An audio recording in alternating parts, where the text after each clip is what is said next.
जय हिंद। हम लोग पिछले लेक्चर में देखे थे सूर्य की आंतरिक संरचना के बारे में, इसी के थोड़ा सा हम लोग रिवीजन कर देते हैं। ठीक है, यहाँ पे सूर्य के आंतरिक भाग को क्या बोलते हैं? सूर्य का जो केंद्र भाग होता है उसी को हम लोग बोलते हैं कोर। और कोर के अंदर है सो हाइड्रोजन और हीलियम का संलयन होते रहता है। इसमें से 15 मिलियन डिग्री सेल्सियस है सो तापमान निकलता है। ठीक है, सेकेंड स्टेज को बोलते हैं रेडिएटिव जोन। ठीक है, इसमें हम सब फोटोन गैस निकलता है और इसमें एक्सरे और गामा रे, ये बहुत खतरनाक होता है। और ये जब निकलता है तो आगे हाइड्रोजन सेल यहाँ पे पाया जाता है। ठीक है, तो इससे फिल्टर होके आगे जाता है तो हम लोग को नुकसान है। इसके बाद ये थर्ड में कन्वेक्टिव जोन कहते हैं। इसके बाद यहाँ पे जब अनियंत्रित संलयन होता है कोर भाग में तो यहाँ है सो किरण है सो आगे निकलता है। ठीक है, ये हाइड्रोजन सेल को यहाँ पे फाड़ते हुए, ठीक है, ये हाइड्रोजन सेल यहाँ पे है, हाइड्रोजन सेल को फाड़ते हुए एक किरण से आगे की ओर बढ़ती है। इसको बोलते हैं सौर ज्वाला। कैसे बोलते हैं? सौर ज्वाला। ये सौर ज्वाला, इसका तापमान है तो 7000 डिग्री सेल्सियस रहता है, 7000 डिग्री सेल्सियस।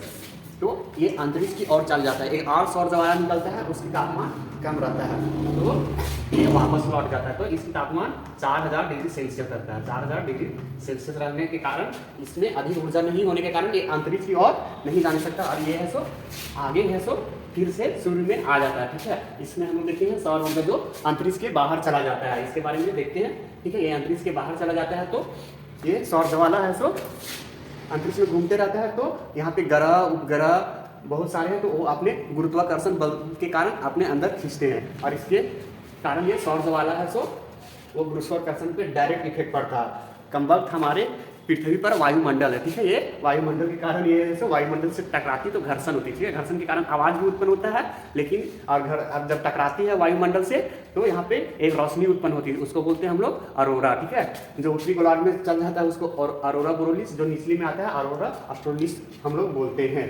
ठीक है, ये है तो हमेशा निकलते रहता है। ठीक है, ये हमेशा से सौर ज्वाला निकलते रहता है और हमेशा ग्रहों पर ये सौर ज्वाला का इफेक्ट है सो हमेशा पड़ते रहता है सौर ज्वाला का। जो यहाँ पे जो रिटर्निंग आ जाता है, ठीक है, इसके बारे में देख लेते हैं। जो रिटर्निंग आ जाता है इसको बोलते हैं हम लोग सौर कलन। ठीक है, ये सौर सेल को फाड़ते हुए अंदर नहीं जाएगा। ठीक है, ये रिटर्न आएगा सौर, यहाँ पे जो हाइड्रोजन सेल को है सो फाड़ते हुए अंदर नहीं घुस सकते क्योंकि इसमें अंदर है सो ऊर्जा की कमी हो जाती है, उसमें की कमी हो जाती है तो नहीं जाने सकता। इसलिए जब भी रिटर्निंग आएगा तो हाइड्रोजन के दो सेलों के बीच ही घुसेगा। ठीक है, बीच ही जाएगा और यहीं पे है सो हाइड्रोजन के दो सेलों के बीच में ही जाएगा। इससे यहाँ पे क्या चीज बन जाता है? यहाँ पे सौर कलंक। कैसे बनता है? सौर कलंक। ये ब्लैक कलर का हो जाता है और ये इसमें सौर कलंक बन जाता है। ये ब्लैक कलर का जो आंतरिक भाग को हम लोग अंबरा बोलते हैं और बाहरी भाग को परम्बरा बोलते हैं। ठीक है, और इसके अंदर से बहुत अंदर ज़्यादा से चुंबकीय क्षमता पाई जाती है, इससे ग्रहों के नेटवर्किंग सिस्टम को भी ऐसे प्रभावित कर देता है। ये सौर ज्वाला की लपटें है सो हमेशा निकलती रहती है। ठीक है, ये सौर ज्वाला की लपटें हमेशा निकलती रहती है। देखिए यहाँ पे देख सकते हैं आप, ये ज़्यादा दूर चला गया है अंतरिक्ष में और जो कम है सो वो रिटर्निंग दूर जा रहा है। ठीक है, ये सौर ज्वाला की लपटें है सो हमेशा हर समय हल पर होते रहता है। ठीक है, और इसके बाद हम लोग देखते हैं ये सौर ज्वाला है सो 0 डिग्री से 40 डिग्री तक ही बनता है। ठीक है, ये 0 से 40 डिग्री तक ही ये सौर ज्वाला की लपटें है सो बनती है और आती है। ठीक है, जब जाता भी है और आता भी है। और जो ये सौर कलंक आता है ना, ये 0 डिग्री से प्रवेश करती है। ठीक है, 0 डिग्री से इस तरह है सो इसको हम लोग क्या चीज बोलते हैं? इसको बोलते हैं हम लोग सोलर साइकिल। ठीक है, ये सोलर साइकिल है सो ये 0 से 40 डिग्री तक बनता है यार। ये सोलर साइकिल से धीरे धीरे कभी यहाँ जो रिटर्निंग आता है सौर कलंक धीरे धीरे है सो 0 डिग्री पर आता है, 0 से बढ़ते जाता है, इसी तरह है सो 40 डिग्री आता है और ये धीरे धीरे बढ़ते हुए कितना लग जाता है? 5.5 साल। ठीक है, 5.5 साल। ठीक है, 5 साल 6 महीने लग जाता है जाते जाते और फिर धीरे धीरे ये आने में भी 5.5 साल लगता है। ठीक है, जाने में भी लगता है 5.5 साल और आने में भी लगता है 5.5 साल। तो एक सोलर साइकिल कितना हो गया? 11 साल का। ठीक है, 11 साल लग जाता है। सोलर साइकिल सो हजारों और करोड़ों साल पहले से ही बीतता आ रहा है, लेकिन जब से हम लोग को जानकारी हुआ है इसके बाद से हम लोगों ने अब तक सोलर साइकिलों से कितना पार कर दिया है? 24 सोलर साइकिल को हम लोग अब तक है सो पार कर दिए हैं। ठीक है, 2013 में 23वां सोलर साइकिल है सो पार हुआ था। कितना?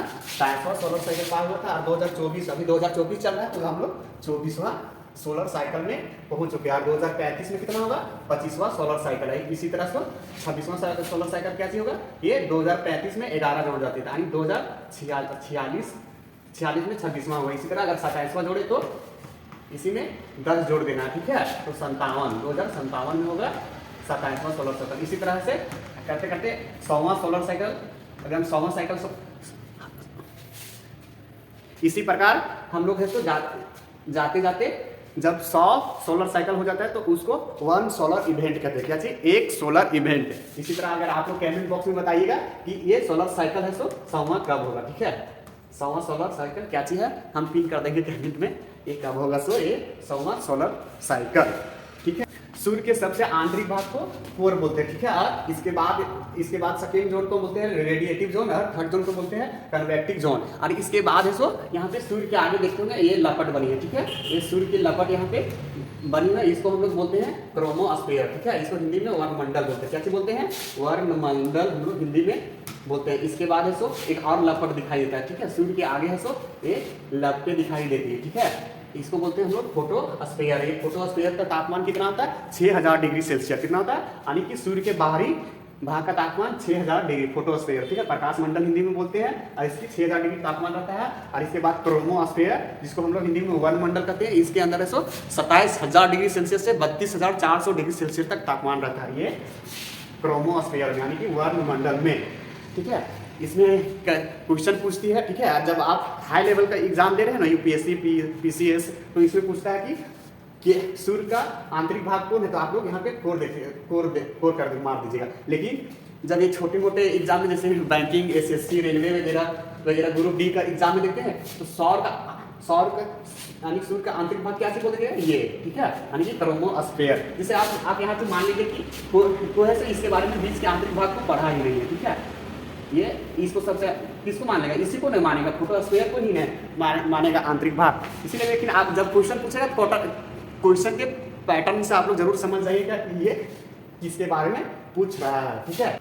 आप लोग है सो कभी कभी देखते हैं सूर्य पर ग्रहण लग जाता है। ये सूर्य पर ग्रहण कब लगता है यहाँ पे हम लोग देखते हैं, ठीक है। ये सूर्य पर ग्रहण जब कोई चीज है सो सूर्य को ढक देता है, ठीक है, तो ये सूर्य ग्रहण लग जाता है, ठीक है। जैसे यहाँ पे देखो ये ढका दिया सूर्य है सो ढका गया, इसको बोलते हैं सूर्य ग्रहण, ठीक है। कोई चीज सूर्य पे ढक जाता है उसी को बोलते हैं सूर्य ग्रहण, ठीक है। जैसे है सो आप बाजार में कोई लड़की को देख रहे हैं, ठीक है, आप दूर से देख रहे हैं और कोई है सो आके उस पर ढक दिया, तो उस लड़की पर ग्रहण लग गया। जो ढका उस पर नहीं, वो लड़की पर ग्रहण लग गया, यानी कि वो है सो ग्रहण लगा दिया उस लड़की पे। इसी प्रकार यहाँ से ये ढक दिया, तो ये इस पे ग्रहण नहीं लगा, ये सूर्य पर है सो ग्रहण लग गया, ठीक है। अगर हटा दिया, ठीक है, और यहाँ पे देखो लग गया, यानी कि सूर्य पर है सो ग्रहण लग गया। और ये सूर्य से बहुत तेज है सो प्रकाश आते रहते हैं, ठीक है, लाइट आता है। और ये बाहरी जो लपट दिखाई देती है, ठीक है, ये बाहरी लपटें दिखाई दे रहे हैं, इसको बोलते हैं हम लोग कोरोना। कैसे बोलते हैं?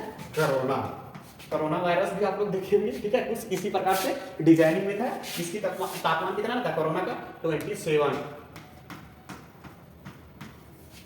ठीक है, 27,000 डिग्री सेल्सियस तापमान रहता है इस कोरोना, ये बाहरी लपट, ठीक है, सूर्य की बाहरी लपटे के 27,000 डिग्री सेल्सियस तापमान रहता है। इस सूर्य की बाहरी लपट को हम लोग कोरोना बोलते हैं, ठीक है। ये कोरोना कब बनता है? जब ग्रहण लगता है, जो यानी कि बड़े से एरिया से प्रकाश आ रहा था, ठीक है। कितना से? ये बड़े से एरिया से प्रकाश आ रहा था, ठीक है, ये इतना सा एरिया से प्रकाश आ रहा था, तो ये यहाँ ढक दिया, ठीक है। और ये छोटे छोटे ये साइड से ही प्रकाश आ रहा है, तो उसी को बोलते हैं हम लोग कोरोना। ये साइड से आता है उसी को, जैसे आप लोग है सो लकड़ी का जो चूल्हा में अगर आप लोग रोटी बनाते होंगे, ठीक है, तवा, और तवा से बाहरी साइड में देखिएगा आप लोग, एकदम बाहर से एकदम जो लाइट आती रहती है, यानी कि आग की तरह है सो धधकते रहती है। जैसे यहाँ पे आप लोग फिगर के माध्यम से देख सकते हैं, ठीक है, ये सूर्य है, ठीक है। जब ये ग्रहण लगी है तो देखिए इसके साइड लाइटों से आ रही है ना, देखो लाइट आ रही है ना, इसी को हम लोग बोलते हैं कोरोना। कैसे बोलते हैं?